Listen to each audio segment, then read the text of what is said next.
Yeah, sorry for the delay. So I know I have the late shift. This will be a brief presentation. I promise you three things. It'll be short.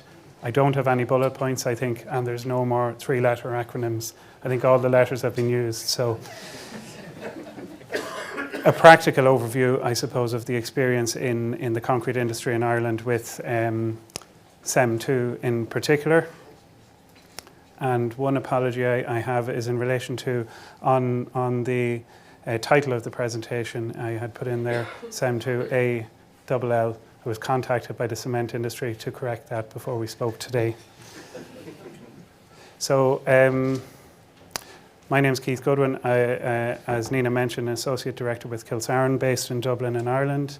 I'm a concrete technologist, so cement isn't my direct forte, but I think we've had some great presentations already on that. So a little bit about the company I work for, maybe, just briefly. So Kilsaran is a privately held company. It's a group of businesses, not unlike many of the operations in the industry in the UK here. We're about 60 years in business, 6 strategic business units to suit the kind of products we produce. And our traditional products, ready-mix concrete, aggregates and so on, fall under our concrete products and aggregates in the middle there, and that's the business unit I'm involved with. We've grown, I suppose, through acquisitions over time, some linkages to some businesses here. So the company grew, first of all, in a large way in the 1980s in Ireland. We had a concrete producer called Spollen Concrete, and it was a subsidiary of ARC, later Hansen, and I believe Heidelberg here. The company bought that, which was a big acquisition, and made it a national player in Ireland. And then in more recent times, Cemex exited the Irish market north and south, and Kilsaran bought most of the assets of that in Southern Ireland. And the most recent part of that growth has been in the precast industry. A business, Oran Precast, in the west of Ireland was acquired by the business also, and that's what kind of fits into the portfolio. In terms of size and scale in the Irish market, we would probably be number 2 overall and number 1 on the ready-mix concrete volume, due to a little bit of a different business strategy, and probably supply about a third of the concrete on the market. Spread out around the country, a kind of different market dynamic. The greater Dublin area, East Coast, is where a lot of our activities take place, and kind of spread down a little bit to the South Coast, where there's some larger population areas. So on a lighter note, Ireland is known for not just 1 but 2 exports. People being the first one, and a little bit like myself, worked in the industry here with Shane Edwards and his professional team in QSRMC for a few years, so part of that. And more recently, the big one is cement. So Ireland has 5 active cement production sites at the moment, so lots of it there, and there's product obviously used in the market and exported as well, and many of you in the room working in the industry will be familiar with the products that come out of that. So Ireland is also home to CRH, the largest operating company, I suppose, in the state, and the parent company of Tarmac here, and they operate a couple of cement plants. We have Manock Cement, formerly Quinn Cement, Breeden in Ireland, formerly Lagan Cement Works, and Cookstown, which is a privately held cement works in Northern Ireland. And I think as well to the size and scale, I believe the Platin Cement Works in Ireland is, I think it still holds the title for the largest output capacity and the largest operating kiln west of Germany. So there's quite a bit of capacity, and I think that's what's led to investment and innovation. So most Irish cement producers manufacture CEM2, we mentioned already, for the Irish market, and also CEM1 for the export market. CEM1 is not used in Ireland for ready-mix concrete, and it hasn't been since 2008. So when I sat here, listened to this morning, I was surprised by the level of complexity, but there's a lot of tradition in that as well. So what's different about the concrete industry in Ireland, or where we've gone to? We have different standards.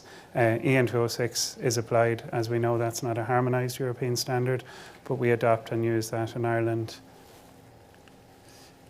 Was mentioned already, I think, by Gareth. You have BS 8500, which has been a focus point for today, the two parts of that directed at different end users around the concrete industry. We don't have those in Ireland. They actually have always been slightly different. We would be familiar with them, but we have a simplified version of it. Doesn't cover everything. So again, Gareth had mentioned earlier that we have an Irish National Annex. They haven't made the terminology very different. So NSAI in Ireland is the government national standards body, a very equivalent body to BSI. And we have this separate document which accompanies EN 206. And some of the, sorry it's a little small on the screen, some of the terminology and the national provisions are very familiar to people who are used to looking at this. And then where it gets simple for us now, this document in real terms is about 15, 16 years old. There were 5 cements on the market at that time. Broadly speaking, there's only one that you will easily acquire as a concrete producer in quantity, so that's the CEM2 AL product. So we then have our national provisions in there, which again are simplified.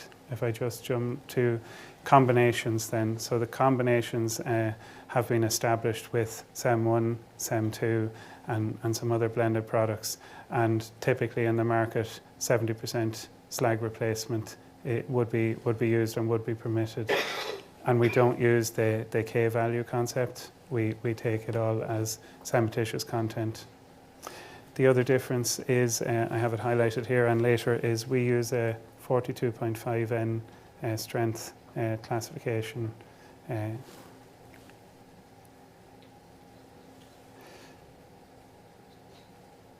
So what is also a little bit different in the cement supply side of things in Ireland, CEM1, as I mentioned, sort of, I won't say disappeared, there's a small amount of it produced and available, but a concrete producer typically won't have it.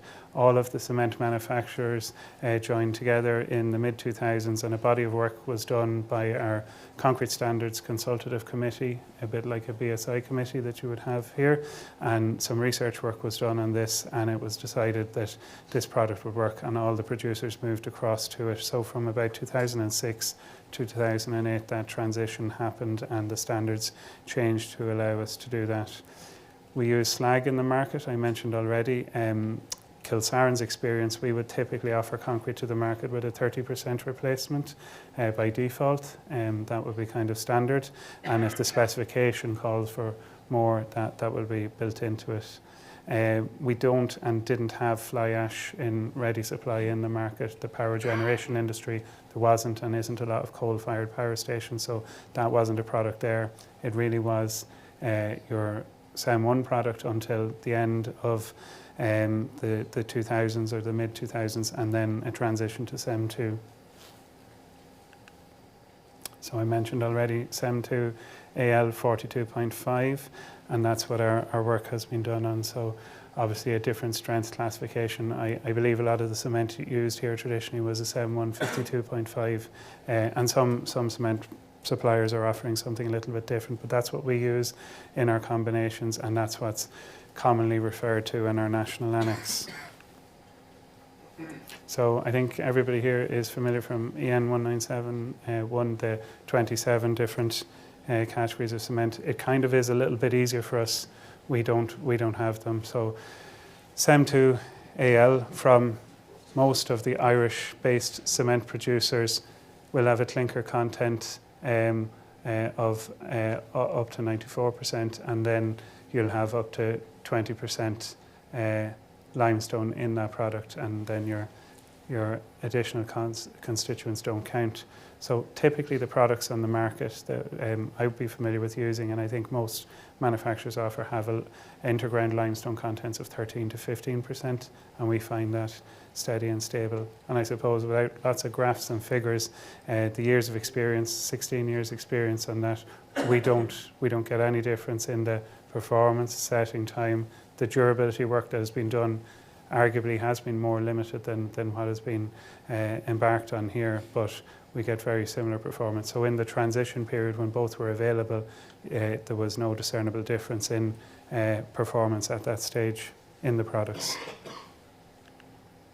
So one early project I can think of where we did this at scale, and I suppose looking at the risk profile, taking on high GGBS percentages and looking for the reactivity out of the CEM2 product with it. Back in 2008, we completed a couple of relatively large pours for the basement area of what's called the Convention Centre in Dublin. It's in the Docklands area, which has been redeveloped in recent years. So that was 70% slag, 30% CEM2. And I was just discussing with my former colleague Nick Davis. It was part of his remit a long time ago, but that work was done back in 2008. Yeah. It was 4,000 metre pours, or three of them, 4,000 metre pours. That was done in 2008. No problem. So that's the site being excavated. There were challenging ground conditions, and the size and scale also led to the heat having to be planned for as well. So that was the project under construction. Struggled to find photos. We were just discussing it a few days ago in the company, and nobody had an iPhone then. It's hard to believe. So just snapping a photo or a drone.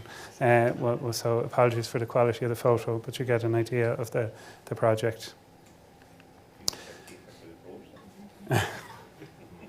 So I think I mentioned already the various cement manufacturers operating in Ireland are part of a trade body, Cement Manufacturers Ireland, and they've recently produced EPDs for the products they make and supply to the market. So just to factor some of those into the impact they'll have. So CEM1, CEM2, AL, so it's across the number of manufacturers and the number of plants they have.